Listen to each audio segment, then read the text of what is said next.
Bon après-midi, chers frères et sœurs. Soyez les bienvenus sur Anjombolo TV.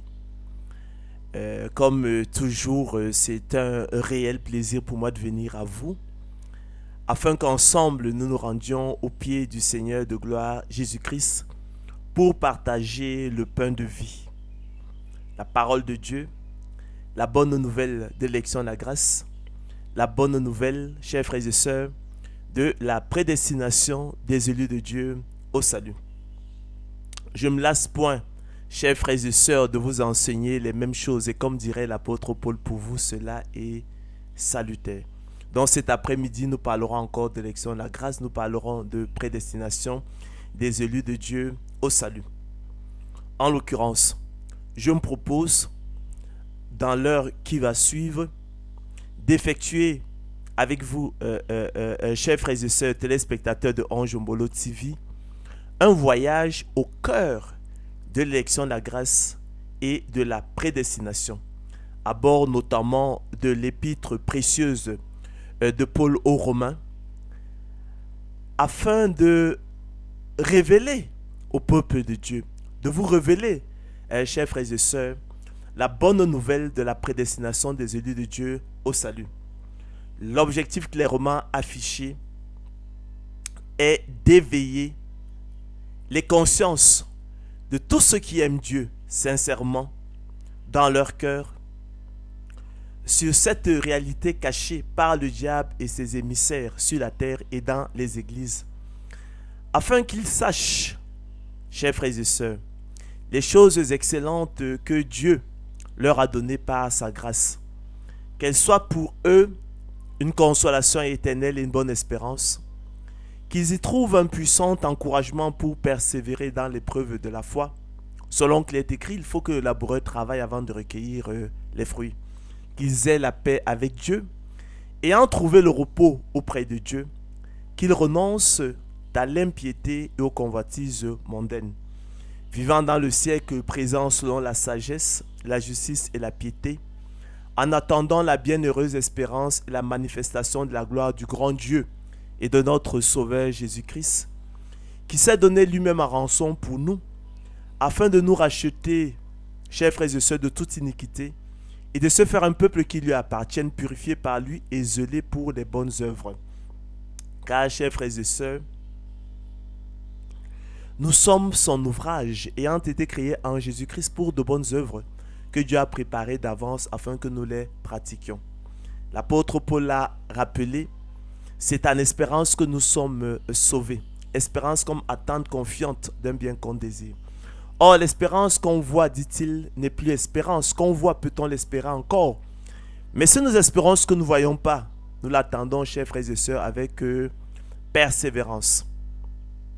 Quoique maintenant, puisqu'il le faut, nous soyons attristés pour un peu de temps par diverses épreuves, afin que l'épreuve de notre foi, plus précieuse que l'or périssable qui cependant est éprouvé par le feu, ait pour résultat la louange, la gloire et l'honneur, lorsque Jésus-Christ apparaîtra, lui que nous aimons sans l'avoir vu, en qui nous croyons, chers frères et sœurs, sans le voir encore, nous réjouissons d'une joie ineffable et glorieuse, parce que nous obtiendrons le salut de nos âmes pour prix de notre persévérance. Selon qu'il est écrit, il faut que le laboureur travaille avant de recueillir les fruits. 2 Timothée 2,6.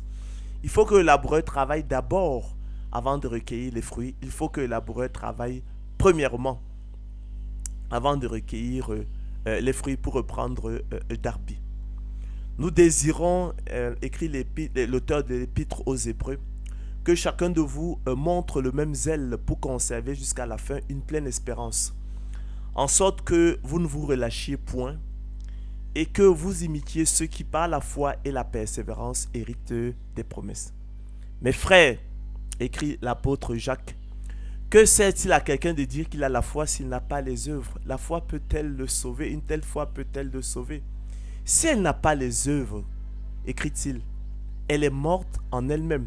Veux-tu savoir, ô homme vain, que la foi sans les œuvres est inutile? Comme le corps sans âme est mort, de même la foi sans les œuvres est morte.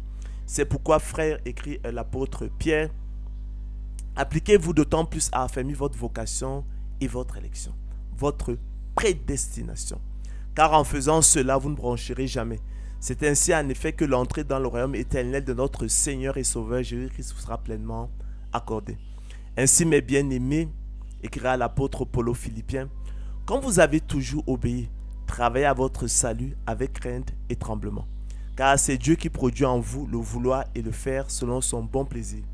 Faites toutes choses, dira-t-il, sans murmure ni hésitation, afin que vous soyez irréprochables et purs, des enfants de Dieu, irrépréhensibles au milieu d'une génération perverse et corrompue, parmi laquelle vous brillez comme des flambeaux dans le monde portant la parole de vie, sans vous laisser aucunement effrayer par les adversaires, ce qui est pour eux une preuve de perdition, mais pour vous de salut, et cela de la part de Dieu.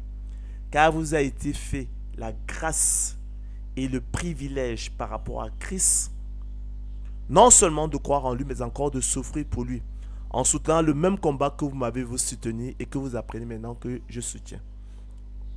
Chers frères et sœurs, je vous entretiendrai donc à de choses célestes, ces choses que l'œil n'a point vues, que l'oreille n'a point entendues, et qui ne sont point montées au cœur de l'homme.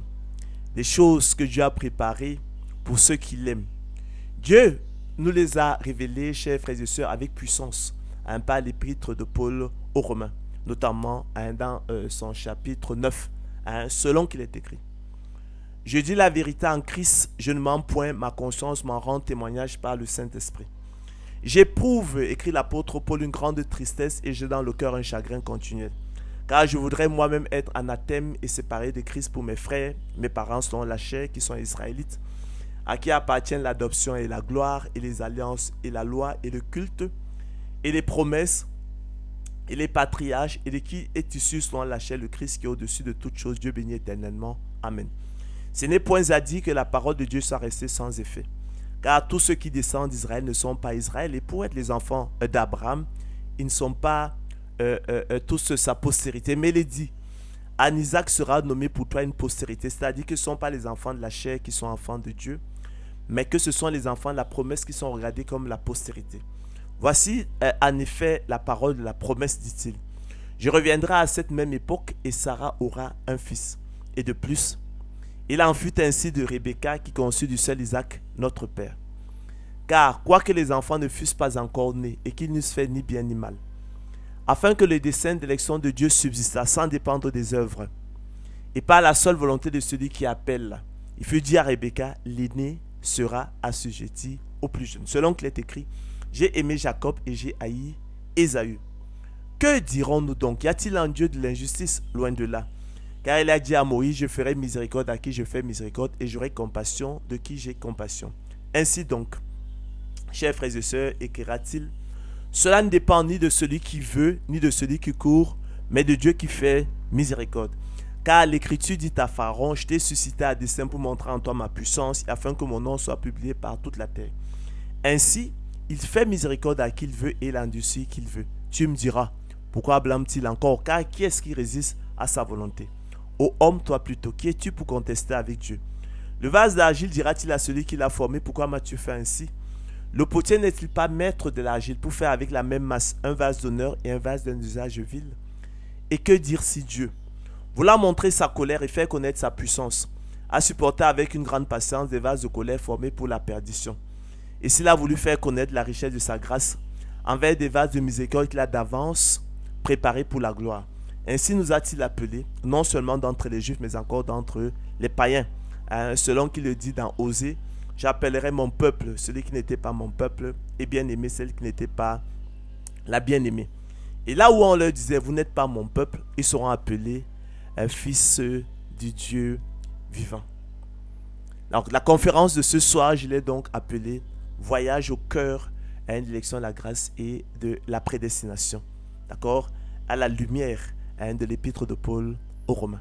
Chers frères et sœurs, qu'est-ce donc que la prédestination des élus de Dieu au salut? À la lumière de la parole de Dieu, qui reste le meilleur des dictionnaires, je l'ai souvent dit, on peut définir, chers frères et sœurs, la prédestination des élus de Dieu au salut comme le choix souverain et discrétionnaire de Dieu dès avant la fondation du monde, dans son amour, selon le bon plaisir de sa volonté, son propre dessein, sans tenir compte de l'incapacité totale et absolue de l'homme animal vendu au péché, cadavre spirituel dont Dieu ne peut rien attendre, du fait de la servitude de sa volonté, selon qu'il est écrit, j'ai la volonté, mais non le pouvoir de faire le bien, car chose impossible à la volonté parce que le péché la rend sans force, et son appel efficace, par le moyen du don de l'esprit et de la foi à salut, équipant et outillant ainsi ses héritiers qu'il aime de toute éternité, pour les rendre aptes et capables non seulement de discerner quelle est la volonté de Dieu, ce qui est bon, agréable et parfait, mais aussi de la faire efficacement de façon à accomplir l'esprit de la loi selon qu'il est écrit. Celui qui fait la volonté de Dieu demeure éternellement. Quiconque fait la volonté de Dieu, celui-là est mon frère, ma soeur et ma mère. Ceux qui me disent Seigneur, Seigneur, n'entreront pas tous dans le royaume de Dieu, mais celui-là seul qui fait la volonté de mon Père qui est dans les cieux, dira le Seigneur Jésus-Christ. Il s'agit donc, chers frères et sœurs, de choses merveilleuses et cependant cachées aux héritiers de Dieu par le diable, afin de les éprouver à l'extrême, excessivement, à outrance, au-delà de leur force et de toute mesure, durant leur exode spirituel, en les livrant au tourment et au fouet de la loi, qui est certes, je l'ai souvent dit, la sainte parole de Dieu et sa volonté préceptive, mais ne constitue point une bonne nouvelle, ni ne nous a été donné pour nous sauver. C'est pourquoi aussi, l'apôtre Paul d'ailleurs l'appelle encore le ministère de la condamnation, le ministère de la mort, le ministère de la malédiction. En effet, chers frères et sœurs, la loi nous a été donnée pour nous condamner tous, nous faire prendre conscience de notre misère spirituelle, afin de nous conduire ensuite comme un pédagogue à croire que l'élection de la grâce est notre salut et qu'en dehors d'elle, nous sommes, croyez-moi chers frères et sœurs, totalement perdus selon qu'il est écrit. Nous savons que tout ce que dit la loi, elle le dit afin que toute bouche soit fermée et que tout le monde soit reconnu coupable devant Dieu, écrira l'apôtre Paul. Car nul ne sera justifié devant lui par les œuvres de la loi, puisque ce n'est pas la loi que vient la connaissance du péché. Mais maintenant, sans la loi est manifestée la justice de Dieu à laquelle rend témoignage la loi et les prophètes. Justice de Dieu par la foi en Jésus-Christ pour tous ceux qui croient. Il n'y a point de distinction, car tous, juifs et païens, ont péché et sont privés de la gloire de Dieu. Et ils sont gratuitement justifiés par sa grâce, par le moyen de la rédemption qui est en Jésus-Christ. C'est lui que Dieu a destiné par son sang à être pour ceux qui croiraient victimes propitiatoires, afin de montrer sa justice, parce qu'il avait laissé impunis les péchés commis auparavant au temps de sa patience, afin, dis-je, écrit l'apôtre Paul, de montrer sa justice dans le temps présent, de manière à être juste tout en justifiant celui qui a la foi en Jésus-Christ. Quelques-uns, s'étant détournés de ces choses, se sont égarés, poursuit-il dans de vains discours. Ils veulent être docteurs de la loi, écrit-il, et ils ne comprennent ni ce qu'ils disent, ni ce qu'ils affirment.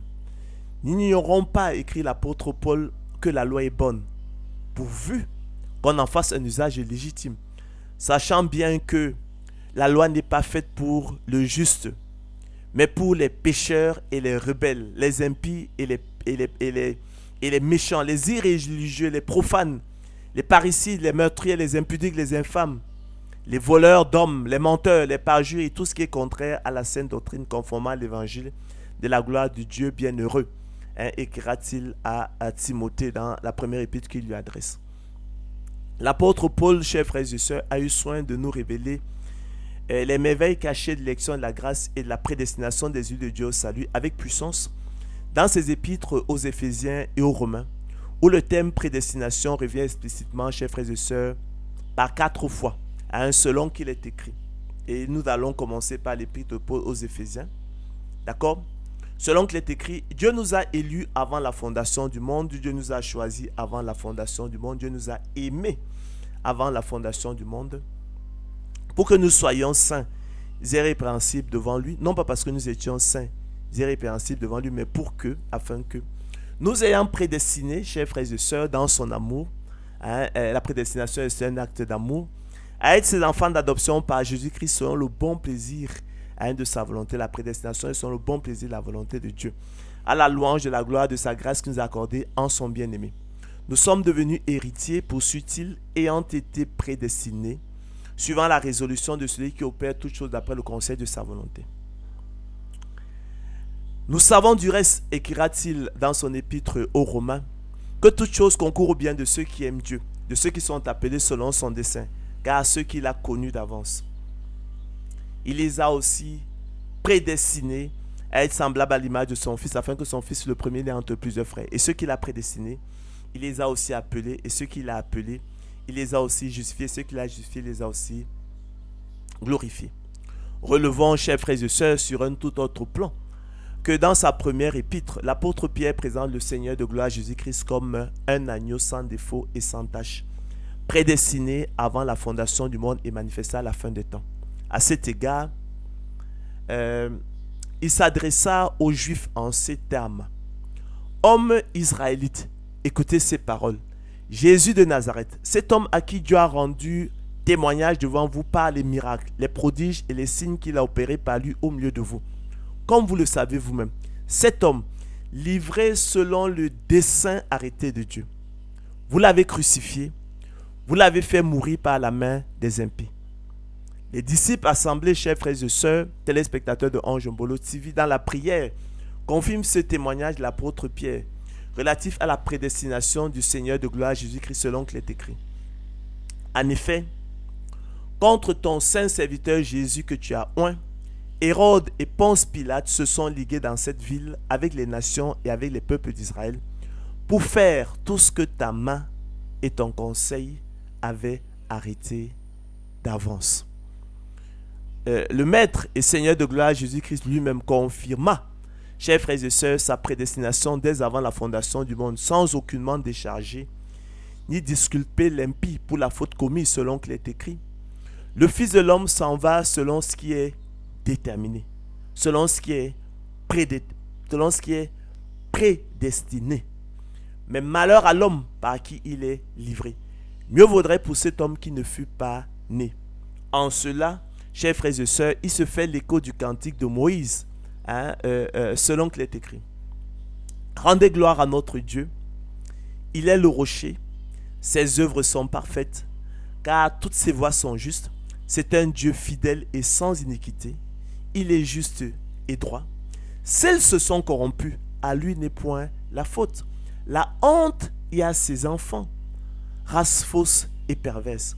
Est-ce l'Éternel que vous en rendriez Est-ce l'Éternel que vous en rendrez responsable?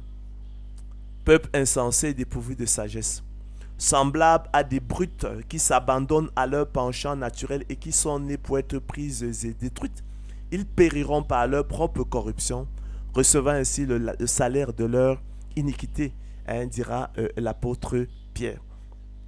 Chers frères et sœurs, téléspectateurs de Ange Mbolo TV, loin donc d'être un contre profane absurde, la prédestination des élus de Dieu au salut, indéniablement, est une réalité biblique. Relevons également, chers frères et sœurs, sur un tout autre plan, et pour évacuer rapidement certaines folles objections courantes dont la réfutation sort du cadre de la présente conférence, que la prédestination fut aussi le lot de grands hommes d'État, comme le gouverneur Joseph, ou encore le roi David, ainsi que d'éminents ministres et ambassadeurs de Christ comme le prophète Jérémie ou encore l'apôtre Paul, qui furent aussi prédestinés selon le bon plaisir de la volonté de Dieu, opérant toutes ces choses. Chers frères et sœurs, les distribuer à chacun en particulier comme il veut. Nous vous invitons, chers frères et sœurs, à éprouver toutes ces objections, contre profanes et absurdes, en faisant une application à ces 4 grands hommes de Dieu, pour les voir les unes après les autres s'effondrer comme un château de cartes, sans avoir besoin de rentrer dans les considérations techniques, philosophiques et théologiques complexes, et les disputes de mots qui ne servent, chers frères et sœurs, qu'à la ruine de ceux qui écoutent. Ce que moi, pour ma part, je veux vous éviter. Chers frères et sœurs, c'est le livre de la Genèse, du chapitre 37 au chapitre 46, qui nous relate l'histoire de la prédestination de Joseph, un fils de Jacob, qu'un commentateur fidèle de la Bible intitula fort à propos du rêve à la réalité contre son gré. C'est une histoire extraordinaire, écrite d'avance et révélée avec puissance à travers 2 songes prémonitoires de l'enfant, alors âgé de 7 ans, type de Christ, indiquant la gloire à venir qui lui était réservée, notamment sa supériorité en gloire, en renom et en magnificence dans toute la maison de Jacob son père, et qui, après avoir échappé miraculeusement au complot de ses frères qui, par jalousie, voulaient effectivement le faire mourir, et se résolurent finalement, comme le fit plus tard Judas Iscariote, à le vendre pour 20 cycles d'argent, comme esclave à d'angéliques marchands ismaélites qui vinrent providentiellement tapasser, faisant route vers l'Égypte, ou à leur tour le vendirent comme esclave à Potiphar, officier de Pharaon, chef des gardes, et qui, après un séjour étonnant en prison, finira gouverneur de tout le pays d'Égypte, selon le propre dessein de Dieu, réalisant, chers frères et sœurs, tout ce qui avait été écrit d'avance et révélé auparavant dans les 2 songes prémonitoires de l'enfant, qui vécut initialement l'arrachement brutal de la maison de son père comme une affliction, un enlèvement, un vol contre son gré, avant l'allégresse et l'euphorie de la gloire finale, preuve formelle que le projet n'était pas le sien, mais celui de Dieu, selon son propre dessein. S'agissant, chers frères et sœurs, de la prédestination du roi David, il nous suffira pour le moment de citer le psaume 22, selon qu'il est écrit: oui, tu m'as fait sortir du sein maternel, tu m'as mis en sûreté sur les mamelles de ma mère. Dès le sein maternel, j'ai été sous ta garde, dès le ventre de ma mère, tu as été mon Dieu. Au sujet, chers frères et sœurs, de la prédestination du prophète Jérémie, il nous suffira de rapporter ces paroles, contenues effectivement dans le livre de Jérémie, selon qu'il est écrit: parole de Jérémie. La parole de l'Éternel me fut adressée en ces mots: avant que je t'eusse formé dans le ventre de ta mère, je te connaissais. Et avant que tu fusses sorti de son sein, je t'avais consacré, je t'avais établi prophète des nations. J'ai répondu: ô Seigneur Éternel, voici, je ne sais point parler, car je suis un enfant. Et l'Éternel me dit: ne dis pas je suis un enfant, car tu iras vers tous ceux auprès de qui je t'enverrai, et tu diras tout ce que je t'ordonnerai. Ne les crains point, car je suis avec toi pour te délivrer, dit l'Éternel. Puis l'Éternel étendit sa main et toucha ma bouche. L'Éternel me dit: voici, je mets mes paroles dans ta bouche. Regarde, je t'établis aujourd'hui sur les nations et sur les royaumes, pour que tu arraches et que tu abattes, pour que tu ruines et que tu détruises, pour que tu bâtisses et que tu plantes. La parole d'Éternel me fut adressée en ces mots: que vois-tu, Jérémie? Je répondis: je vois une branche d'amandier. Et l'Éternel me dit: tu as bien vu, car je veille sur ma parole pour l'exécuter. Chers frères et sœurs, quant à la prédestination de l'apôtre Paul, il nous suffira également de rapporter ces paroles selon qu'il est écrit. Nous sommes là dans le livre de Galates. Paul, apôtre aux églises de Galatie. Vous avez su en effet quelle était autrefois ma conduite dans le judaïsme, comment je persécutais à outrance et ravageais l'église de Dieu, et comment j'étais plus avancé dans le judaïsme que beaucoup de ceux de mon âge et de ma nation, étant animé d'un zèle excessif pour les traditions de mes pères. Mais lorsqu'il plut à celui qui m'avait mis à part dès le sein de ma mère, et qui m'a appelé par sa grâce, de révéler à moi son Fils, afin que je l'annonçasse parmi les païens, aussitôt je ne consultais ni la chair ni le sang, et je ne montais point à Jérusalem vers ceux qui furent apôtres avant moi, mais je partis pour l'Arabie. Puis je reviens encore à Damas. 3 ans plus tard, je montais à Jérusalem pour faire la connaissance de Céphas, et je demeurai 15 jours chez lui. Mais je ne vis aucun autre des apôtres, si ce n'est Jacques, le frère du Seigneur. Dans ce que je vous écris, écrit-il: voici, devant Dieu, je ne mens point. J'allais ensuite dans les contrées de la Syrie et de la Cilicie. Or, j'étais inconnu de visage aux églises de Judée qui sont dans le Christ. Seulement, elles avaient entendu dire: celui qui autrefois nous persécutait annonce maintenant la foi qui s'efforçait alors de détruire et glorifier Dieu en mon sujet. Dans sa première épître aux Corinthiens, il ajoute: ne suis-je pas libre? Ne suis-je pas apôtre? N'ai-je pas vu Jésus notre Seigneur? N'êtes-vous pas mon œuvre dans le Seigneur? Si pour d'autres je ne suis pas apôtre, je le suis au moins pour vous, car vous êtes le sceau de mon apostolat dans le Seigneur. C'est là ma défense contre ceux qui m'accusent. Ne suis-je pas libre? C'est une question de rhétorique. D'accord? Ça, c'était donc pour évacuer tout le faux débat selon lequel, effectivement, la prédestination aboutirait effectivement à la négation de la liberté de l'homme. L'apôtre Paul, qui était prédestiné à l'apostolat, voyez-vous, au salut, nous affirme qu'il était un homme libre. Ainsi, chers frères et sœurs, pour ce qui concerne les dons spirituels, je ne veux pas, frère, écrit l'apôtre Paul, que vous soyez dans l'ignorance. Il y a diversité de dons, mais le même esprit, diversité de ministères, le même Seigneur, diversité d'opérations, mais le même Dieu qui opère tout en tous. Or, à chacun, explique-t-il, la manifestation de l'esprit est donnée pour l'utilité commune. En effet, à l'un est donné par l'esprit une parole de sagesse, à un autre une parole de connaissance, selon le même esprit, à un autre la foi, par le même esprit, à un autre le don des guérisons, par le même esprit, à un autre le don d'opérer des miracles, à un autre la prophétie, à un autre le discernement des esprits, à un autre la diversité des langues, à un autre l'interprétation des langues. Un seul et même esprit, chers frères et sœurs, explique l'apôtre Paul, opère toutes ces choses, les distribue à chacun en partie comme il veut. Et Dieu a établi dans l'Église premièrement des apôtres, secondairement des prophètes, troisièmement des docteurs, ensuite ceux qui ont le don des miracles, puis ceux qui ont le don de guérir, de secourir, de gouverner, de parler diverses langues. Tous sont-ils apôtres, chers frères et sœurs, écrit-il, tous sont-ils prophètes, tous sont-ils docteurs, tous ont-ils le don des guérisons, tous ont-ils le don des miracles, tous parlent-ils en langue, tous interprètent-ils. À cet égard, et pour éviter, chers frères et sœurs, de se faire comprendre de travers, à l'envers, bien insister pour mettre en relief et faire justice au merveilleux don de la foi. Privilège exclusif des élus de Dieu, déclencheur exclusif du salut et son moteur efficace, et qui précède les bonnes œuvres des élus de Dieu. Il semble même indiquer de définir, chers frères et sœurs, la prédestination au salut comme le discours sur le privilège du don de la foi des élus de Dieu. Toutes les autres choses restant égales, par ailleurs, selon qu'il est écrit, tous ceux qui étaient destinés à la vie éternelle crurent. Acte 13, 48. Tous ceux qui étaient prédestinés à la vie éternelle crurent. Tous ceux qui avaient reçu en partage la foi crurent. Tous ceux qui avaient eu la foi comme don naturel crurent. Selon qu'il est écrit, nous savons du reste que toute chose concourt au bien de ceux qui aiment Dieu, de ceux qui sont appelés selon son dessein.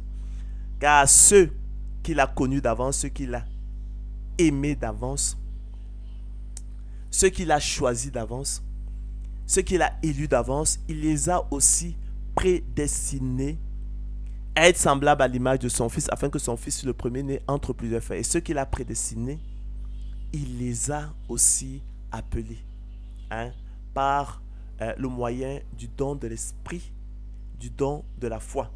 Et ceux qu'il a appelés, par le moyen du don de l'esprit, par le moyen du don de la foi, il les a aussi justifiés. Et ceux qu'il a justifiés, il les a aussi glorifiés. Mais l'homme animal, quant à lui, chers frères et sœurs, ne reçoit pas les choses de l'Esprit de Dieu. L'homme animal n'accepte pas les choses de l'Esprit de Dieu. L'homme animal refuse les choses de l'Esprit de Dieu. L'homme animal rejette les choses de l'Esprit de Dieu. Pourquoi? Car elles sont une folie pour lui. Et il ne peut les connaître, il ne peut les aimer parce que c'est spirituellement qu'on en juge. Lui qui est privé de l'Esprit, lui qui est spirituellement mort. Chers frères et sœurs, c'est cela qu'il faut simplement entendre, chers frères et sœurs, par élection de la grâce et prédestination des élus de Dieu au salut et rien d'autre. Ce privilège, chers frères et sœurs, du don de la foi des élus de Dieu et rien d'autre. Toutes les autres choses restant égales par ailleurs. Dieu, autant marqué, chers frères et sœurs, et selon le bon plaisir de sa volonté et son propre destin, distinguant ses élus, par nature des enfants de colère comme les autres, par le moyen du don de la foi, les équipant et outillant pour les rendre aptes et capables d'accueillir sa parole avec joie et empressement, n'endurcissant point leur cœur à l'écoute de sa voix, comme l'homme animal, mais discernant parfaitement quelle est la volonté de Dieu, ce qui est bon, agréable et parfait. Toutes les autres choses restant égales par ailleurs. D'accord? D'où aussi l'exhortation du psalmiste, selon qu'il est écrit, aimez l'Éternel, vous qui avez la piété. Le don de la foi, vous l'avez compris, chers frères et sœurs, précède ainsi, chers frères et sœurs, les bonnes œuvres, d'accord, qui n'en sont pas la cause, mais la conséquence. Autrement dit, chers frères et sœurs, téléspectateurs de Ange Mbolo TV, les bonnes œuvres des élus de Dieu ne sont pas la cause du don de la foi qui les précède, mais la conséquence et les fruits selon qu'il est écrit. Dieu nous a élus avant la fondation du monde. Dieu nous a choisis avant la fondation du monde pour que nous soyons saints et irrépréhensibles devant lui. Et non parce que nous étions saints et irrépréhensibles devant lui, mais pour que, afin que, d'accord, nous soyons saints et irrépréhensibles devant lui, selon qu'il est écrit. Pierre, apôtre de Jésus-Christ, à ceux qui sont étrangers dispersés dans le Pont, la Galatie, la Cappadoce, l'Asie et la Bithynie, et qui sont élus de Dieu le Père, par la sanctification de l'Esprit, d'accord, par la nouvelle naissance, afin qu'ils deviennent obéissants. Et non pas parce qu'ils sont obéissants. Et qu'ils participent à l'aspersion du sang de Jésus-Christ. Que la grâce et la paix vous soient multipliées. Chers frères et sœurs, la prédestination des élus de Dieu au salut constitue ainsi un acte d'amour et une bonne nouvelle, selon qu'il est écrit. Que dirons-nous donc à l'égard de ces choses? Si Dieu est pour nous, qui sera contre nous? Lui qui n'a point épargné son propre fils, mais qui l'a livré pour nous tous, comment ne donnera-t-il pas aussi toutes choses avec lui? Qui accusera les élus de Dieu? C'est Dieu qui justifie, qui les condamnera. Christ est mort, bien plus il est ressuscité. Il a la droite de Dieu et il intercède pour nous. Qui nous séparera de l'amour de Christ? Sera-ce la tribulation ou l'angoisse ou la persécution ou la faim ou la nudité ou le péril ou l'épée? Selon qu'il est écrit, c'est à cause de toi qu'on nous met à mort tous les jours, qu'on nous regarde comme des brebis destinées à la boucherie. Mais dans toutes ces choses, nous ne sommes plus que vainqueurs par celui qui nous a aimés. Car j'ai l'assurance que ni la mort, ni la vie, ni les anges, ni les dominations, ni les choses présentes, ni les choses à venir, ni les puissances, ni la hauteur, ni la profondeur, ni aucune autre créature ne pourra nous séparer de l'amour de Dieu manifestant en Jésus-Christ notre Seigneur. Cette bonne nouvelle, chers frères et sœurs, de la prédestination des élus de Dieu au salut est, hélas, chers frères et sœurs, retenue injustement captive par le diable et ses émissaires, qui s'évertuent à la cacher, grossièrement, en demandant de ne pas en parler de peur d'être compris de travers, prétexte-t-il, allant jusqu'à nier, contre toute évidence, son existence dans l'Écriture, et plus habilement, en reconnaissant son caractère biblique, mais pour mieux la dénaturer et la vider de sa substance et de son intérêt. Mais je l'ai souvent dit, chers frères et sœurs, la parole de Dieu ne saurait être liée, car les armes avec lesquelles nous combattons ne sont pas charnelles, mais elles sont puissantes par la vertu de Dieu pour renverser des forteresses. Avec le rouleau du chapitre 9 de l'épître de Paul aux Romains à la main, nous renversons, chers frères et sœurs, les raisonnements et toute hauteur qui s'élève contre la connaissance du Dieu qui justifie l'impie. Et nous amenons toute pensée captive à l'obéissance de la parole de Dieu. À la lumière de cette épître, nous sommes prêts aussi à détecter toute falsification et torsion du sens des Écritures, le cas échéant. De quoi nous parle, chers frères et sœurs, téléspectateurs de Ange Mbolo TV, le rouleau du chapitre 9 de l'épître de Paul aux Romains?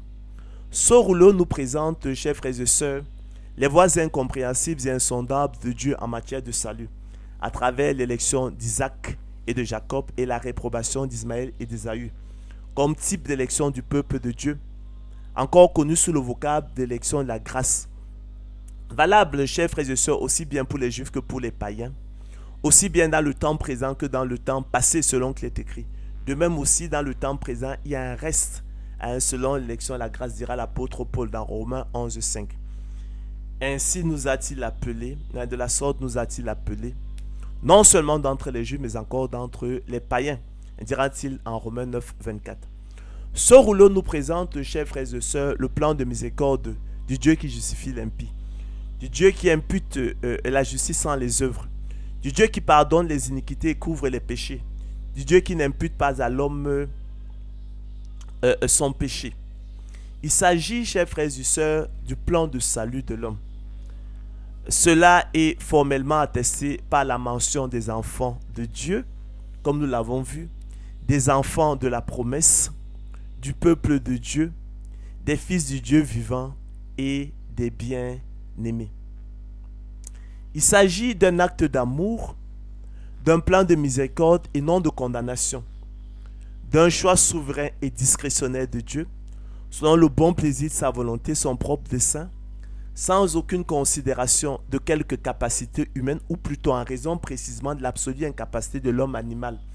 cadavre spirituel dont Dieu ne peut rien attendre, selon qu'il est écrit, mais l'homme animal ne reçoit pas les choses de l'Esprit de Dieu, mais l'homme animal n'accepte pas les choses de l'Esprit de Dieu, mais l'homme animal refuse les choses de l'Esprit de Dieu, mais l'homme animal rejette les choses de l'Esprit de Dieu. Pourquoi? Car elles sont une folie pour lui et il ne peut les connaître, il ne peut les aimer parce que c'est spirituellement qu'on en juge. Or, lui, il est spirituellement mort, privé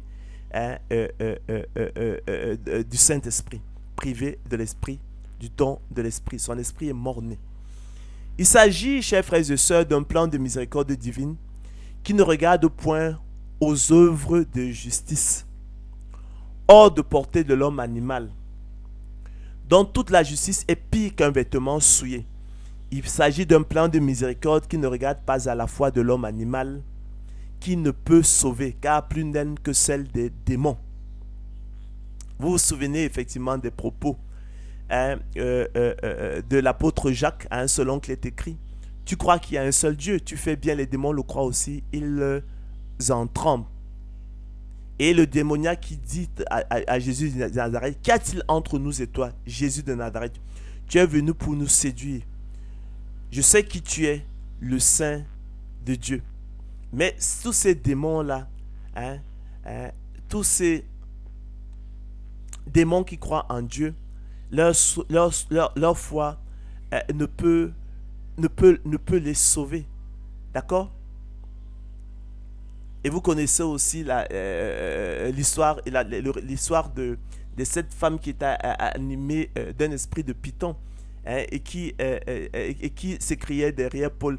Ces hommes sont des serviteurs du Dieu très haut et vous annoncent la voie du salut.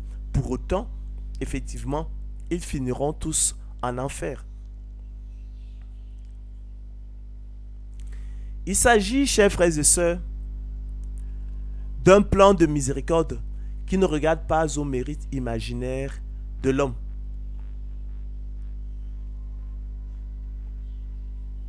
L'adjectif imaginaire ici, c'est qui n'a aucune réalité, qui n'existe pas, qui n'existe que dans la tête de l'homme, qui s'abuse ainsi lui-même. Donc il s'agit d'un plan de miséricorde qui ne regarde pas aux mérites imaginaires de l'homme, c'est-à-dire aux œuvres imaginaires que Dieu aurait vues d'avance, à la foi imaginaire que Dieu aurait vu d'avance, à la piété imaginaire que Dieu aurait vu d'avance, au bien imaginaire que Dieu aurait vu d'avance, comme si l'homme animal dans sa mort spirituelle et la servitude de sa volonté en était capable, selon qu'il est écrit. Et de plus, il en fut ainsi de Rebecca qui se conçut du seul Isaac notre père. Car quoique les enfants ne fussent pas encore nés et qu'ils n'eussent fait ni bien ni mal, afin que le dessein d'élection de Dieu subsistât sans dépendre des œuvres. C'est clair. Et par la seule volonté de celui qui appelle, il fut dit à Rebecca, l'aîné sera assujetti au plus jeune, selon qu'il est écrit, j'ai aimé Jacob et j'ai haï Ésaü. L'épître de Paul aux Romains exclut ainsi, chers frères et sœurs, toute idée de salut par les œuvres et les mérites selon qu'il est écrit. Où donc est le sujet de se glorifier? Il est exclu, écrit l'apôtre Paul. Par quelle loi? Par la loi des œuvres? Non, par la loi de la foi. Car l'homme est justifié par la foi sans les œuvres de la loi. L'homme est justifié par le moyen du don de la foi, sans les œuvres de la loi. Nous avons vu que le don de la foi précédait les bonnes œuvres. En cela, chers frères et sœurs, elle s'accorde harmonieusement avec les épîtres de Paul aux Éphésiens, à Tite et à Timothée, selon qu'il est écrit, ce n'est point par les œuvres, afin que personne ne se glorifie, afin que nul chair ne se glorifie devant Dieu. En effet, Dieu nous a sauvés, chers frères et sœurs, et nous seuls, nous élus de Dieu. Je rappelle que sauver signifie procurer le salut éternel par l'espérance unique de la nouvelle naissance. Donc Dieu nous a sauvés, écrit l'apôtre Paul, non à cause des œuvres de justice que nous aurons faites, mais selon sa miséricorde. Par la nouvelle naissance opérée par le Saint-Esprit, qu'il a répandu sur nous avec abondance par Jésus-Christ notre Sauveur, afin que, justifiés par sa grâce, déclarés justes par sa grâce, nous devenions en espérance, héritiers de la vie éternelle. Espérance comme attente confiante d'un bien qu'on désire. Cette parole est certaine, écrira l'apôtre Paul. Je veux que tu affirmes ces choses afin que ceux qui ont cru en Dieu s'appliquent à pratiquer de bonnes œuvres. Voilà ce qui est bon et utile aux hommes, mais évite les discussions folles, dira-t-il. Les généalogies, les querelles, les disputes relatives à la loi, car elles sont vaines et inutiles. Dieu nous a sauvés, écrira-t-il à Timothée, et nous a adressé une sainte vocation, non à cause de nos œuvres, D'accord? Parce qu'elle n'existait pas. Mais selon son propre dessein et selon la grâce qui nous a été donnée à Jésus-Christ avant les temps éternels. L'épître de Paul aux Romains, chers frères et sœurs, en écartant toute idée de salut par les œuvres, disqualifie en conséquence l'idée d'une prédestination selon la préscience divine, laquelle regarde aux œuvres. En effet, cette conception rivale de l'élection de la grâce et de la prédestination reconnaît le choix souverain de Dieu avant la fondation du monde, ainsi que son appel efficace, en déniant cependant son caractère discrétionnaire, en fondant le choix de Dieu sur la faculté de Dieu de prévoir et de connaître les choses à venir.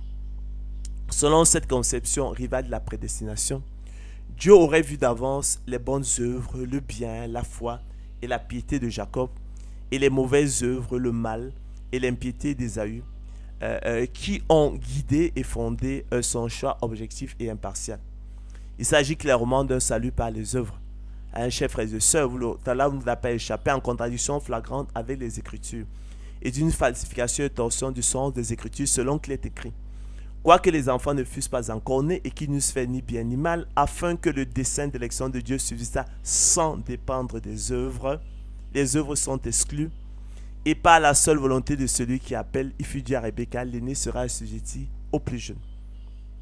La falsification, chers frères et sœurs, et torsion du sens des Écritures devient plus manifeste encore dans le cas de l'élection d'Isaac et de la réprobation d'Ismaël, quand on se remémore les circonstances particulières ayant entouré la venue au monde d'Isaac, marquée notamment par la stérilité de sa mère Sarah, elle qui ne pouvait plus espérer avoir des enfants et qui, en ultime recours, donna sa servante Agar à son mari, espérant ainsi par elle avoir des enfants.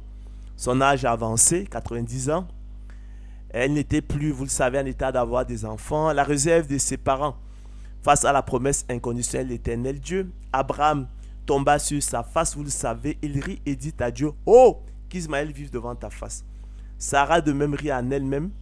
La présence d'un héritier fils aîné dans la maison d'Abraham, son père en l'occurrence Ismaël, et la naissance inenvisageable de l'enfant qui prouve à suffisance que la naissance d'Isaac, c'est-à-dire sa conception et sa mise au monde, d'accord, sont l'ouvrage de Dieu, un miracle de Dieu, un don gratuit de Dieu, selon le propre dessein de Dieu arrêté d'avance dès avant la fondation du monde, sans aucune considération de quelques capacités humaines, ou plutôt, comme je l'ai dit, en raison précisément de l'absolue incapacité humaine.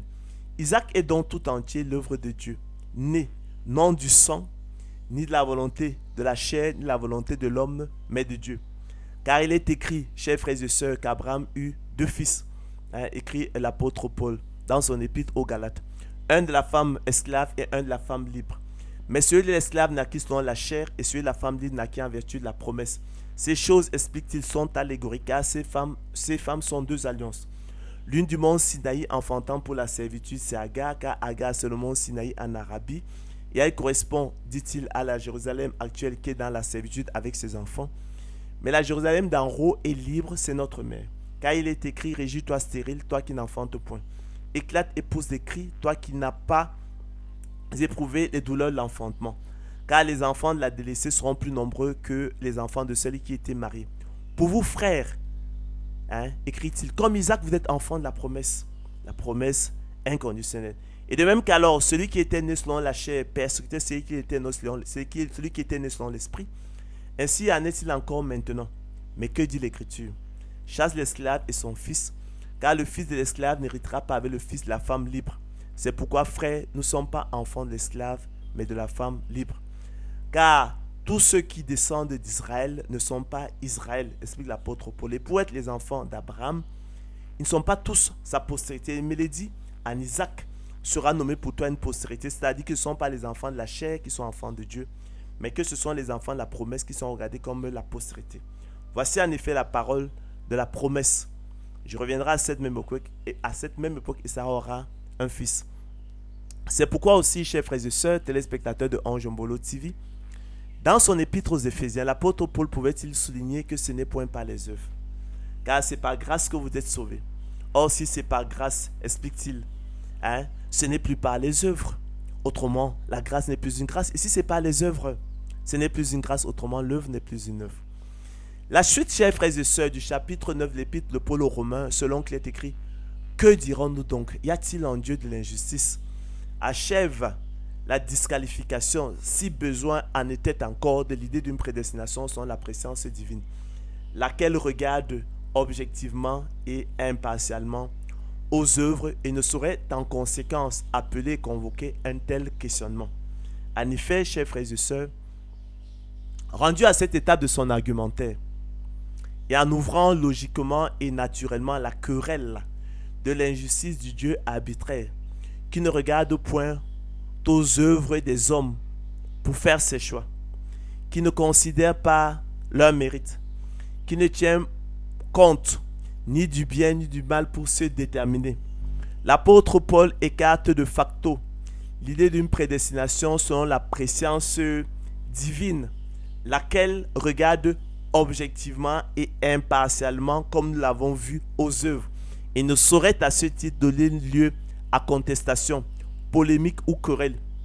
Pour indiquer, chers frères et sœurs, que la prédestination querellée est objet des oracles de Dieu, rapporté dans son épître, est selon le bon plaisir de la volonté de Dieu, perçu a priori et a contrario, comme procédant de l'arbitraire et de l'injustice.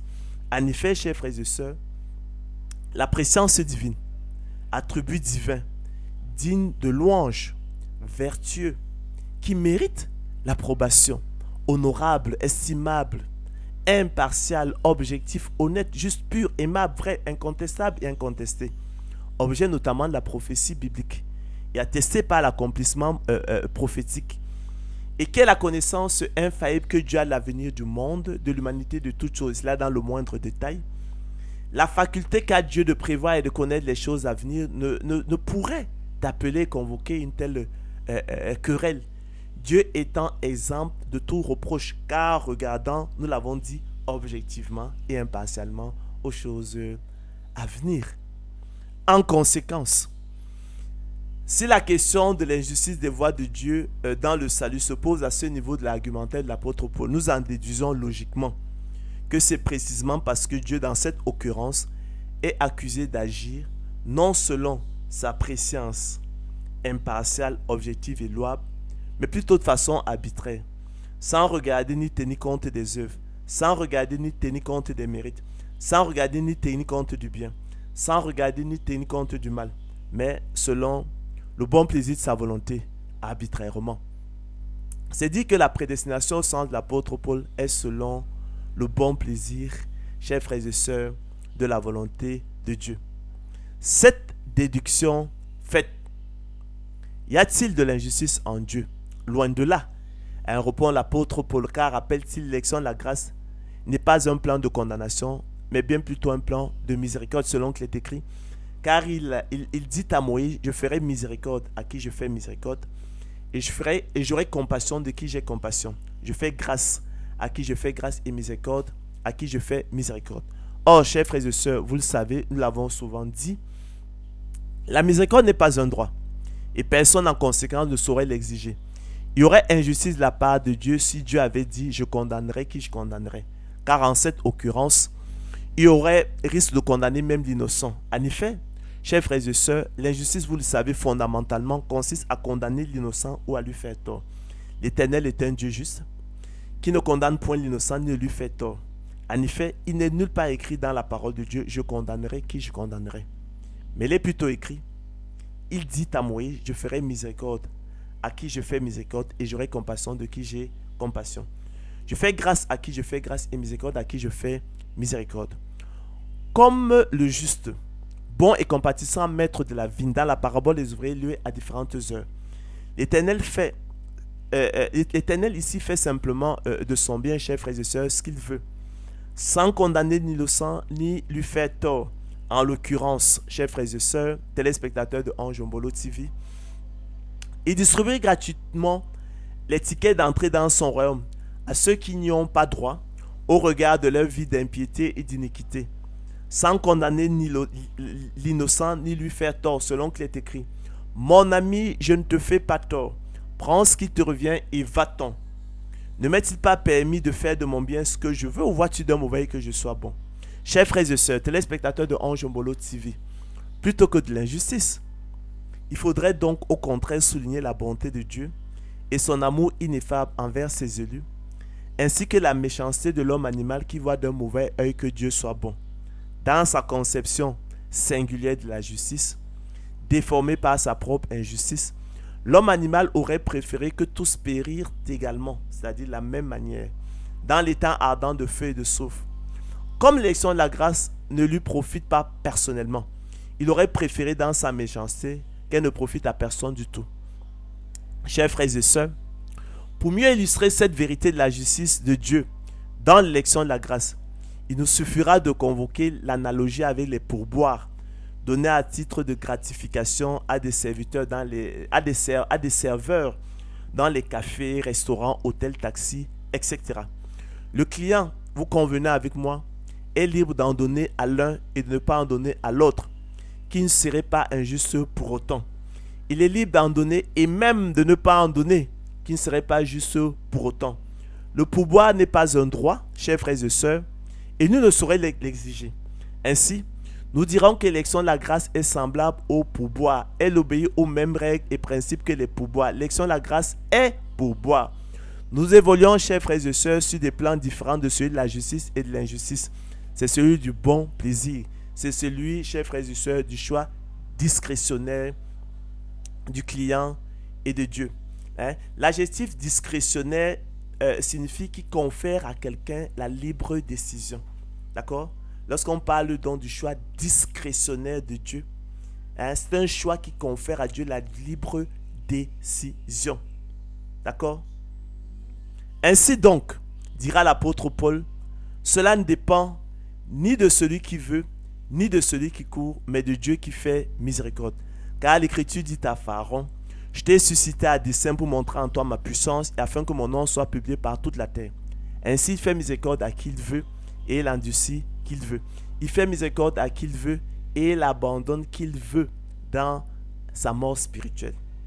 Dans la dernière partie de son argumentaire, et en dépit de l'effronterie abjecte de son objecteur, qui dans sa présomption a la folie d'obscurcir les desseins de Dieu par des discours sans intelligence, parlant sans les comprendre, de merveilles qui le dépassent et qui ne conçoit pas, oubliant même jusqu'à sa place vile de créature face au Créateur, le Tout-Puissant, grand par la force, par la justice, par le droit souverain, dont la majesté est redoutable, qui ne répond pas, ni ne porte les regards sur aucun sage, et que, les hommes sages craignent, selon qu'il est écrit, c'est l'Éternel qui fasse ce qui lui semblera bon, dira par exemple le souverain sacrificateur Élie.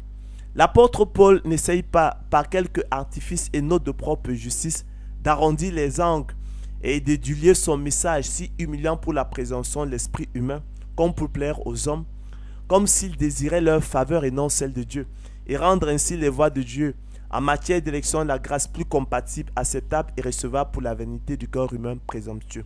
En effet, chers frères et sœurs, à aucun moment, l'apôtre Paul n'évoque la préscience divine, comme si Dieu regardait aux mérites imaginaires de l'homme. Mais bien plutôt, il va même au-delà du bon plaisir de la volonté de Dieu pour introduire la catégorie biblique du droit souverain de Dieu. Le droit du potier sur l'argile, le droit du fermier sur ses poulets de chair. Suprême humiliation pour la présomption de l'homme selon qu'il est écrit. Tu me diras, pourquoi blâme-t-il encore? Car qu'est-ce qui résiste à sa volonté? Il n'avait donc qu'à sauver tout le monde. Ô homme, toi plutôt, écrira l'apôtre Paul, qui es-tu pour contester avec Dieu? Le vase d'argile dira-t-il à celui qui l'a formé, pourquoi m'as-tu fait ainsi? Le potier n'est-il pas maître de l'argile pour faire avec la même masse un vase d'honneur et un vase d'un usage vil?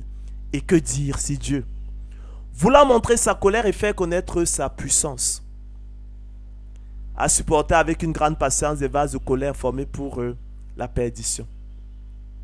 Et s'il a voulu faire connaître la richesse de sa grâce envers des vases de miséricorde qu'il a d'avance préparés pour la gloire, ainsi nous a-t-il appelés, de la sorte nous a-t-il appelés, selon l'élection de la grâce, selon la prédestination des élus de Dieu au salut, selon ce plan de miséricorde, non seulement d'entre les Juifs, mais encore d'entre les païens. Ainsi, chers frères et sœurs, retenez-le donc, comprenez-le, l'humanité est divisée en deux groupes d'hommes. D'une part, on a les vases de miséricorde et d'honneur, ce sont les élus de Dieu, ses héritiers, les appelés, que Dieu a d'avance préparés pour la gloire, afin de montrer dans les siècles à venir l'infinie richesse de sa grâce par sa bonté envers eux en Jésus-Christ. Et d'autre part, les vases de colère et d'un usage vil, ce sont les réprouvés, formés pour la perdition. Dieu ayant en vue un bien supérieur à leur salut, en l'occurrence, nous l'avons vu, montrer sa colère à l'égard du péché, de notre péché élu de Dieu, c'est de ça qu'il s'agit, et faire connaître sa puissance en jugeant le monde. Autrement, comment Dieu jugerait-il le monde? Mais malheur aux réprouvés à cause de leur désobéissance et de leur vie d'impiété et d'iniquité. Mieux vaudrait pour eux qui ne fussent pas nés, selon qu'il est écrit, le Fils de l'homme s'en va selon ce qui est déterminé, écrira le Seigneur Jésus-Christ, mais malheur à l'homme par qui il est livré. Mieux vaudrait pour cet homme qui ne fut pas né. Le Dieu saint et tout-puissant, grand par la force, et qui a le péché en horreur, a supporté avec une grande patience les réprouvés et leur opposition, ayant en vue les biens supérieurs et les objectifs célestes à atteindre. Ainsi, chers frères et sœurs, la prédestination selon la préscience divine ne résiste point à l'épreuve du feu de la parole de Dieu. C'est clairement une falsification de la parole de Dieu, une torsion du sens des Écritures, elle qui enseigne le salut par les œuvres, vidant ainsi la prédestination des élus du salut de toute sa substance et de son intérêt. L'Éternel n'étant plus le Dieu qui justifie l'impie gratuitement par sa grâce, mais le Dieu qui justifie le propre juste et donne à la chair des sujets de se glorifier selon qu'il est écrit. À celui qui fait une œuvre, le salaire est imputé, écrit l'apôtre Paul, non comme une grâce, mais comme une chose due. Et à celui qui ne fait point d'œuvre, mais qui croit en celui qui justifie l'impie, sa foi lui est imputée à justice. De même, rappelle-t-il, David exprime le bonheur de l'homme à qui Dieu impute la justice sans les œuvres. Heureux ceux dont les iniquités sont pardonnées et dont les péchés sont couverts. Heureux l'homme à qui le Seigneur n'impute pas son péché. Il en est de même, chers frères et sœurs, de la prédestination salvifique universelle, qui en déclarant que tous sont prédestinés, tous existent sous le signe de l'amour, que personne n'est réprouvé, ni le choix souverain et discrétionnaire de Dieu dès avant la fondation du monde, ainsi que son appel efficace. Dans cette autre conception arminienne, chers frères et sœurs, Dieu n'a pas déterminé si tel individu serait sauvé ou non, mais quel serait le sort de ceux qui croiraient. Cette conception rivale de la prédestination, propre à l'Église catholique romaine, ne reste pas longtemps, chers frères et sœurs, à la chaîne d'or de l'élection de la grâce selon qu'il est écrit. Nous savons du reste que toute chose concourt au bien de ceux qui aiment Dieu, de ceux qui sont appelés selon son dessein. Car ceux qu'il a connus d'avance, il les a aussi prédestinés à être semblables à l'image de son Fils, afin que son Fils soit le premier-né entre plusieurs frères. Et ceux qu'il a prédestinés, il les a aussi appelés. Et ceux qu'il a appelés, il les a aussi justifiés. Et ceux qu'il a justifiés, il les a aussi glorifiés. En effet, chers frères et sœurs, c'est le même groupe de personnes, vous l'avez compris, que Dieu a connu d'avance, prédestiné, appelé, justifié, glorifié, à savoir les yeux de Dieu et personne d'autre. Or, si tous sont prédestinés, tous sont aussi appelés, justifiés, glorifiés. En conséquence, personne n'ira en enfer. Cette conception rivale de la prédestination est une hérésie. Contraire à l'évangile de la gloire de Jésus-Christ qui a clairement enseigné les temps ardents de feu et de soufre. Pour achever de convaincre, chers frères et sœurs, les apôtres de la prédestination salvifique universelle, pour achever de confondre, je voulais dire, les apôtres de la prédestination salvifique universelle, il nous suffira de citer de façon non exhaustive les nombreux versets de la parole de Dieu qui mentionnent explicitement, chers frères et sœurs, la catégorie sotériologique des élus de Dieu selon qu'il est écrit, qui accusera les élus de Dieu. Comme des élus de Dieu, écrira l'apôtre Paul aux Colossiens, saints et bien-aimés, revêtez-vous d'entrailles de miséricorde, de bonté, d'humilité, de douceur, de patience. Pierre, apôtre de Jésus-Christ, à ceux qui sont étrangers dispersés dans le pont, la Galatie, la Cappadoce, l'Asie, la Bithynie, et qui sont élus de Dieu le Père, par la sanctification de l'Esprit, afin qu'ils deviennent obéissants et qui participent à l'aspersion du sang de Jésus-Christ, que la grâce et la paix vous soient multipliées. Et si le Seigneur n'avait abrégé ces jours, personne ne serait sauvé. Mais il les a abrégés à cause des élus qu'il a choisis. Il a bien les biens des élus. Voilà. Et si ces jours n'étaient abrégés, personne ne serait sauvé. Mais à cause des élus, ces jours seront sauvés. C'est pourquoi je supporte tout à cause des élus, écrira l'apôtre Paul, afin qu'eux aussi obtiennent le salut qui est en Jésus-Christ avec la gloire éternelle. Saluez Rufus, dira l'apôtre Paul, l'élu du Seigneur. Tous les habitants de la terre l'adoreront, ceux dont le nom n'a pas été écrit dès la fondation du monde dans le livre de vie de l'agneau qui a été immolé. Ils combattront l'agneau et l'agneau les vaincra parce qu'il est le Seigneur des seigneurs et le roi des rois. Et les appelés, les élus, les fidèles qui sont avec lui les vaincront aussi. Pour nous, frères bien-aimés du Seigneur, écrira l'apôtre Paul aux Thessaloniciens, nous devons à votre sujet rendre continuellement grâce à Dieu parce que Dieu vous a choisi, Dieu vous a élu dès le commencement pour le salut par la sanctification de l'esprit et la foi en la vérité. Car il est dit dans l'Écriture, voici, je mets en Sion une pierre angulaire, choisie, précieuse, et celui qui croit en elle ne sera point confus. L'honneur est donc pour vous qui croyez, mais pour les incrédules. La pierre qu'ont rejeté ceux qui bâtissaient devient la principale de l'encre, et une pierre d'achoppement et un rocher de scandale. Ils s'y heurtent pour n'avoir pas cru à la parole, et c'est à ceux-là qui sont destinés, c'est à ceux-là qui sont prédestinés. Vous, au contraire, vous êtes une race élue, un sacerdoce royal, une nation sainte, un peuple acquis, afin que vous annonciez les vertus de celui qui vous a appelé des ténèbres à son admirable lumière, vous qui autrefois n'étiez pas un peuple, et qui maintenant est le peuple de Dieu, vous qui n'aviez pas obtenu miséricorde, et qui maintenant avez obtenu miséricorde. Nous savons, frères bien-aimés de Dieu, que vous avez été élus, vous avez été choisis, écrira l'apôtre Paul aux Thessaloniciens.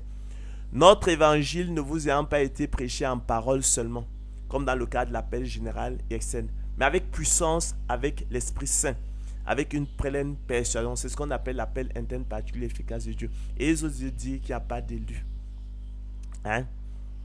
Jude, serviteur de Jésus-Christ et frère de Jacques, à ceux qui ont été appelés, appel interne particulier efficace de Dieu, qui sont aimés en Dieu le Père et gardés pour Jésus-Christ.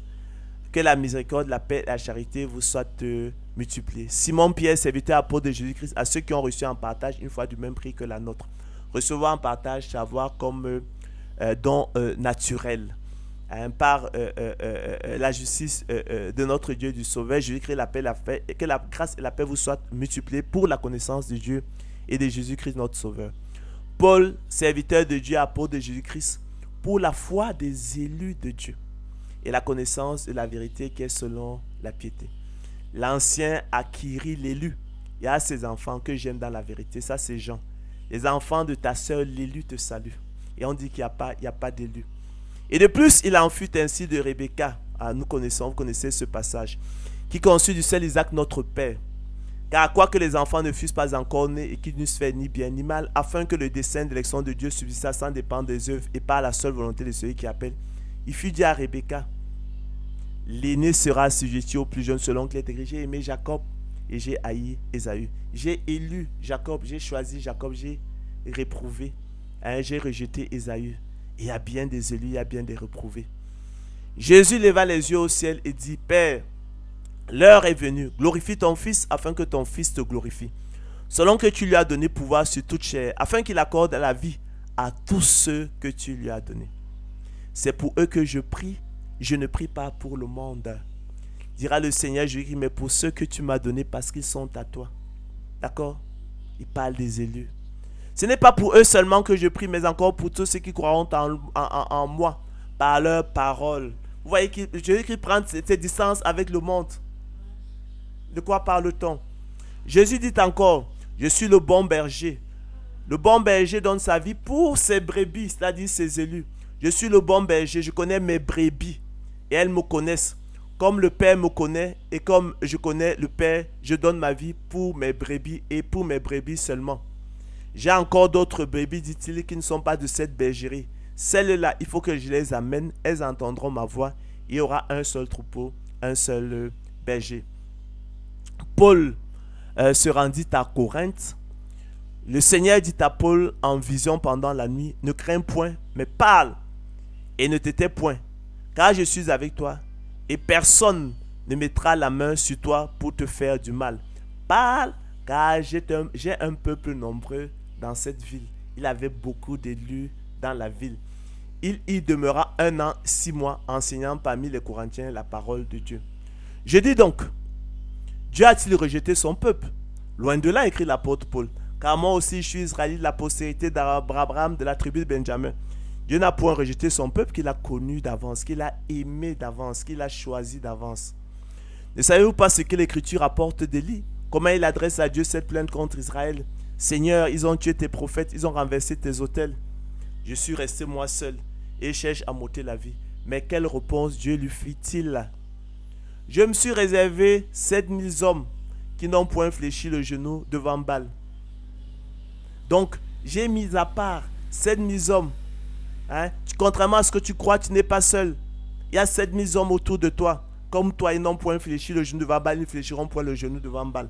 De même aussi, dans le temps présent, il y a un reste selon l'élection, la grâce.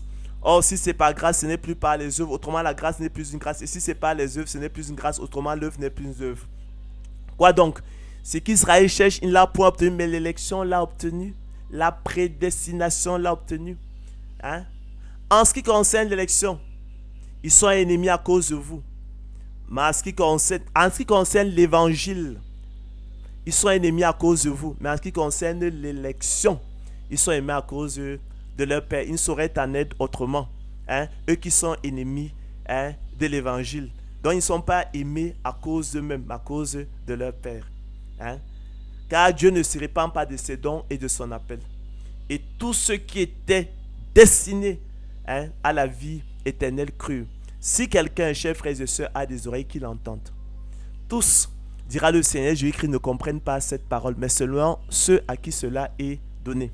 Ainsi, chers frères et sœurs, à la lumière du rouleau du chapitre 9 de l'épître de Paul aux Romains, la prédestination des élus de Dieu au salut est bien biblique. D'accord?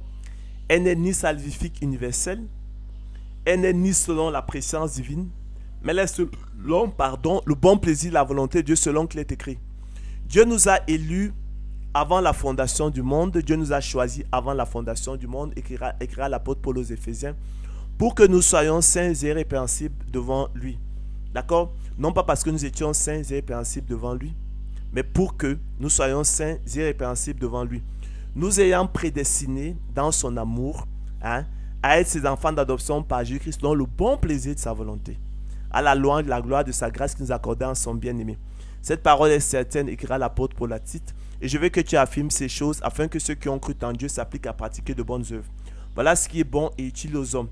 Mais évite les discussions folles, les généalogies, les querelles, les disputes relatives à la loi, car elles sont vaines et inutiles. Chers frères et sœurs, téléspectateurs de Ange Ombolo TV, croyez que l'élection de la grâce est votre salut. Comme notre bien-aimé frère Paul vous l'a aussi écrit, selon la sagesse qui lui a été donnée. C'est ce qu'il fait dans toutes les lettres où il parle de ces choses dans lesquelles il y a des points difficiles à comprendre, dont les personnes ignorantes et mal affermies tordent le sens, comme celui des autres écritures pour leur propre ruine. Le temps me manquerait, chers frères et sœurs, pour parler de ces points difficiles à comprendre. Nous les avons déjà évacués à l'occasion d'autres conférences et avons esquissé leur réfutation à l'amorce du présent livre. L'objectif ici était d'éveiller votre conscience, chers frères et sœurs, téléspectateurs de Ange Ombolo TV, à la prédestination des yeux de Dieu au salut, à l'élection de la grâce, en dehors de laquelle personne ne serait sauvé. Ne vous avisez point vous-même. C'est cette leçon capitale de l'inaccessibilité du salut à l'homme en dehors de l'élection de la grâce qui se dégage de la parabole des conviés relatée par le Seigneur de gloire Jésus-Christ, selon qu'il est écrit. Et nous sommes là dans le livre de Luc, dans l'évangile selon Luc, je vais dire Luc 14, 16 à 24, selon qu'il est écrit. Un homme donna un grand souper et il invita beaucoup de gens. Le Seigneur Christ dira dans la parabole des convives qui lui est analogue, qui a beaucoup d'appelés, mais peu d'élus. Donc un homme donna un grand souper et il invita beaucoup de gens. Il y a beaucoup d'appelés, mais peu d'élus. Beaucoup d'appelés, ça nous renvoie à l'appel général et externe, que l'on va distinguer dans l'appel interne particulier efficace de lieu dans le cadre de l'élection de la grâce. Donc beaucoup d'appelés, appel général et externe, de l'Éternel Dieu au monde dans le cadre de la loi, qui est la promesse conditionnelle, et qu'on va distinguer donc de l'appel interne particulier efficace, qui s'adresse aux seuls élus dans le cadre de l'élection de la grâce. Donc un homme donna un grand souper et il invita beaucoup de gens, écrit le Seigneur Jésus-Christ. À l'heure du souper, il envoya son serviteur dire aux conviés, venez car tout est déjà prêt. Mais tous unanimement se mirent à s'excuser. Tous unanimement se mirent à s'excuser. Le premier lui dit, j'ai acheté un champ et je suis obligé d'aller le voir. Excuse-moi, je te prie. Un autre dit, j'ai acheté 5 paires de bœufs et je vais les essayer. Excuse-moi, je te prie. Un autre dit, je viens de me marier et c'est pourquoi je ne puis t'aller. Le serviteur de retour apporta ces choses à son maître. Alors le maître de la maison, irrité, dit à son serviteur, va promptement dans les places et dans les rues de la ville et amène ici les pauvres, les estropiés, les aveugles et les boiteux. Le serviteur dit, maître, ce que tu as ordonné a été fait et il y a encore de la place. Et le maître dit au serviteur, va dans les chemins et le long des haies. Et ce que tu trouveras, contrains-les d'entrer, afin que ma maison soit remplie. Car je vous le dis, aucun de ces hommes qui avaient été invités ne goûtera de mon souper. Ainsi, chers frères et sœurs, dans leur mort spirituelle, privés de l'esprit, tous les hommes, sans exception et unanimement, rejettent l'appel et invitation du Seigneur Jésus-Christ selon qu'il est écrit, mais tous unanimement se mirent à s'excuser. Luc 14, 18. Il faut alors, chers frères et sœurs, que Dieu intervienne d'une manière spéciale et particulière par l'œuvre du Saint-Esprit pour contraindre, pour ainsi dire, pour reprendre les éléments de langage du Maître et Seigneur Jésus-Christ, qui ne sont pas innocents, mais qui ont un sens, toute une portée. Ces héritiers à venir à lui, selon qu'il est écrit, va dans les chemins et le long des haies, et ce que tu trouveras, contrains-les d'entrer, afin que ma maison soit remplie. Sans l'œuvre contraignante du Saint-Esprit, l'homme, chers frères et sœurs, ne viendrait jamais à Jésus et personne ne serait sauvé. Les héritiers de Dieu, constitués exclusivement de pauvres, d'estropiés, d'aveugles et de boiteux, n'ont aucun mérite. Et leur handicap physique symbolise parfaitement leur absolue incapacité à venir à Jésus, qui doit donc littéralement les porter et ou les transporter pour les amener à lui, selon qu'il est écrit. Considérez, frères, que parmi vous qui avez été appelés, il n'y a ni beaucoup de sages selon la chair, ni beaucoup de puissants, ni beaucoup de nobles. Mais Dieu a choisi les choses folles du monde pour confondre les sages. Dieu a choisi les choses faibles du monde pour confondre les fortes. Et Dieu a choisi les choses viles du monde, celles qu'on méprise, celles qui ne sont point, pour réduire à néant celles qui sont, afin que nulle chair ne se glorifie devant Dieu. C'est ainsi qu'il a agi. Vous vous souvenez, chers frères et sœurs, pour convertir Saul de Tarse sur la route de Damas, selon qu'il est écrit. Saul, respirant encore la menace et le meurtre contre les disciples de Jésus, se rendit chez le souverain sacrificateur et lui demanda des lettres pour les synagogues de Damas, afin que, s'il trouva des partisans de la nouvelle doctrine, hommes ou femmes, il les amena liés à Jérusalem. Comme il était en chemin et qu'il approchait de Damas, tout à coup, chers frères et sœurs, une lumière venant du ciel resplendit autour de lui. Il tomba par terre et il entendit une voix qui lui disait, « Saul, Saul, pourquoi me persécutes-tu » Il répondit, « Qui es-tu, Seigneur ?» Et le Seigneur lui dit, « Je suis Jésus que tu persécutes. Il te sera dur de régimber contre les aiguillons. » Tremblant et saisi d'effroi, il dit, « Seigneur, que veux-tu que je fasse ?» Et le Seigneur lui dit, « Lève-toi, entre dans la ville et on te dira ce que tu dois faire. » Les hommes qui l'accompagnaient demeuraient stupéfaits. Ils entendaient bien la voix, mais ils ne voyaient personne. Saul se releva de terre, et quoique ses yeux furent ouverts, il ne voyait rien. On le prit par la main et le conduisit à Damas. Il resta 3 jours sans voir. Il ne mangea ni ne but. Or, il y avait à Damas un disciple nommé Ananias. Le Seigneur lui dit dans une vision, « Ananias !» Il répondit, « Me voici, Seigneur. » Et le Seigneur lui dit, « Lève-toi, va dans la rue qu'on appelle la droite et cherche dans la maison de Judas un nommé Saul de Tarse, car il prie Et il a vu en vision un homme du nom d'Ananias qui entrait et qui lui imposait les mains afin qu'il recouvrât la vue. Ananias répondit, Seigneur, j'ai appris de plusieurs personnes tous les maux que cet homme a fait à tes saints dans Jérusalem.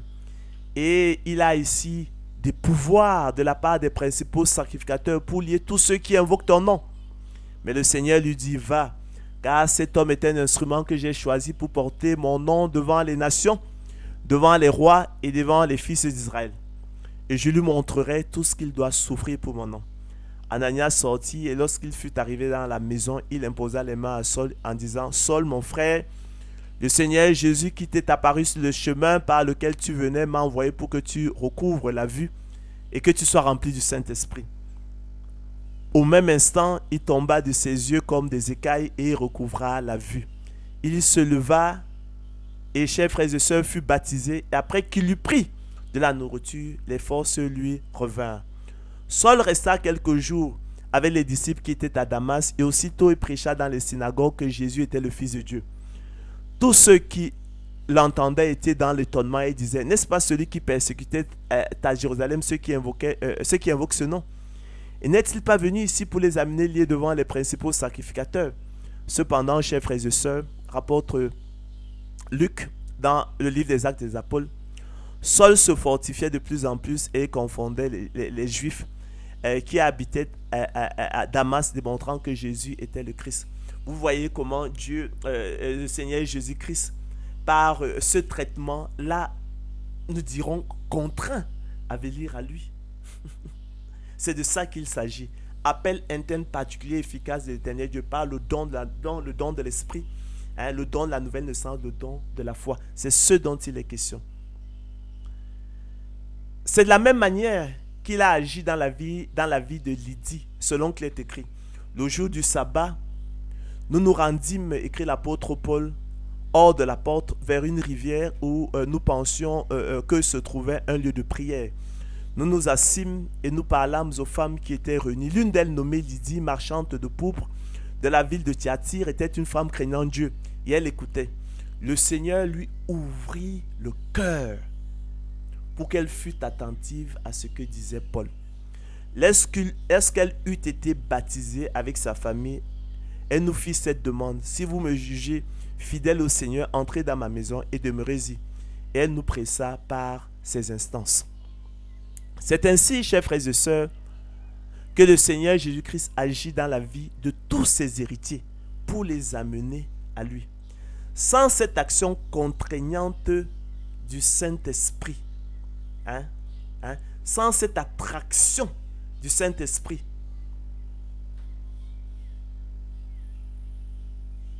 pour les amener à lui, chers frères et sœurs, personne ne viendrait au Seigneur Jésus-Christ. Selon qu'il est écrit, nul ne peut venir à moi si le Père qui m'a envoyé ne l'attire et je le ressusciterai au dernier jour. Nul ne peut venir à moi si cela ne lui a été donné par le Père. Donc, chers frères et sœurs, cette action contraignante du Saint-Esprit procède, comme je l'ai dit précédemment, de l'appel interne particulier et efficace de Dieu adressé aux seuls élus de Dieu, selon qu'il est écrit. Je répandrai sur vous une eau pure et vous serez purifiés. Je vous purifierai de toutes vos souillures et de toutes vos idoles. Je vous donnerai un cœur nouveau et je mettrai en vous un esprit nouveau. Je ferai de votre corps le cœur de pierre, je vous donnerai un cœur de chair. Je mettrai mon esprit en vous. Je ferai en sorte que vous suiviez mes ordonnances et que vous observiez et pratiquiez mes lois. Je leur donnerai un même cœur, écrit l'Éternel par la voix du prophète Ézéchiel, et je mettrai en vous un esprit nouveau. J'ôterai de leur corps le cœur de pierre et je leur donnerai un cœur de chair afin qu'ils suivent mes ordonnances et qu'ils observent et pratiquent mes lois. Dialectiquement, l'appel interne particulier et efficace de Dieu s'oppose à l'appel général et externe adressé au monde à l'aide de la seule parole de Dieu, sans la puissance ni l'œuvre du Saint-Esprit. Selon qu'il est écrit, nous savons, frères bien-aimés de Dieu, que vous avez été élus, vous avez été choisis, écrira l'apôtre Paul aux Thessaloniciens. Notre évangile ne vous ayant pas été prêché en parole seulement. D'accord? Ça, c'est ce qu'on appelle l'appel général et saint. Mais avec puissance, avec l'Esprit Saint et avec une pleine persuasion. C'est ça l'appel interne particulier efficace de Dieu. C'est pourquoi aussi dit le Seigneur, nul ne peut venir à moi si le Père qui m'a envoyé ne l'attire et je le ressusciterai au dernier jour. Nul ne peut venir à moi si cela ne lui a été donné par le Père. Selon qu'il est écrit, un homme ne peut recevoir que ce qui lui a été donné du ciel, dira Jean-Baptiste. C'est la même leçon, chers frères et sœurs, de l'inaccessibilité du salut à l'homme en dehors de l'élection de la grâce, qui se dégage également de l'entretien entre le Seigneur de gloire Jésus-Christ et le jeune homme riche, selon qu'il est écrit. Et voici, un homme s'approcha et dit à Jésus, Maître, que dois-je faire de bon pour avoir la vie éternelle? Il lui répondit, pourquoi m'interroges-tu sur ce qui est bon? Un seul est bon. Si tu veux entrer dans la vie, observe les commandements. Lesquels lui dit-il? Et Jésus répondit, tu ne tueras point, tu ne commettras point d'adultère, tu ne déroberas point, tu ne diras point de faux témoignages, honore ton père et ta mère, et tu aimeras ton prochain comme toi-même. Le jeune homme lui dit, j'ai observé toutes ces choses, que me manque-t-il encore? Jésus lui dit, si tu veux être parfait, va, vends tout ce que tu possèdes, donne-le aux pauvres, et tu auras un trésor dans le ciel. Puis, viens et suis-moi. Après d'avoir entendu ces paroles, chers frères et sœurs, le jeune homme s'en alla tout triste, car il avait de grands biens. Jésus dit à ses disciples, je vous le dis en vérité, un riche entrera difficilement dans le royaume des cieux. Je vous le dis encore, il est plus facile à un chameau de passer par le trou d'une aiguille qu'à un riche d'entrer dans le royaume de Dieu. Les disciples, ayant entendu cela, furent très étonnés et dirent, qui peut donc être sauvé? La question est posée, qui peut donc être sauvé? Jésus les regarda, chers frères et sœurs, et leur dit, aux hommes, cela est impossible. Aux hommes, cela est impossible. Comprenez-le très bien, retenez-le. D'accord?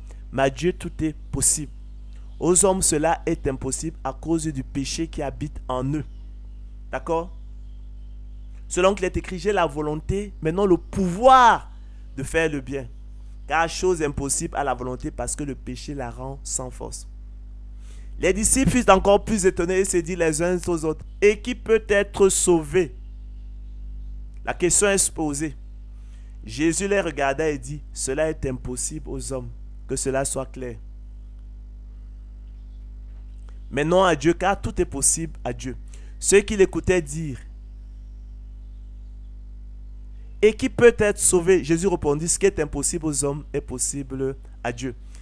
Ainsi donc parle l'Éternel, que le sage ne se glorifie pas de sa sagesse, que le fort ne se glorifie pas de sa force, que le riche ne se glorifie pas de sa richesse, mais celui qui veut se glorifie d'avoir de l'intelligence et de me connaître, de savoir que je suis l'Éternel qui exerce la bonté, le droit et la justice sur la terre. Car c'est à cela que je prends plaisir, dit l'Éternel. Selon qu'il est écrit, toute grâce excellente et tout don parfait descendent d'en haut du Père des Lumières, chez lequel il n'y a ni changement ni ombre de variation. Nous sommes donc, chers frères et sœurs, parmi nos thèmes de notre voyage, au cœur de l'élection, la grâce et la prédestination des élus de Dieu au salut. J'avais à cœur simplement d'éveiller votre conscience par rapport à ces merveilles que effectivement le diable et ses émissaires dans les églises effectivement vous cachent. Croyez que l'élection de la grâce est votre salut. Lorsque vous allez vous approprier de votre élection et de votre élection divine, de votre prédestination au salut, vous aurez ainsi la paix avec Dieu, vous aurez le repos avec Dieu et vous allez lui rendre des actions de grâce. Les actions de grâce effectivement vont abonder à son sujet. Alors, bon après-midi, à la prochaine, s'il plaît au Seigneur de gloire Jésus-Christ. Que l'honneur et l'acclamation reviennent au Seigneur de gloire Jésus-Christ seul. Bon après-midi.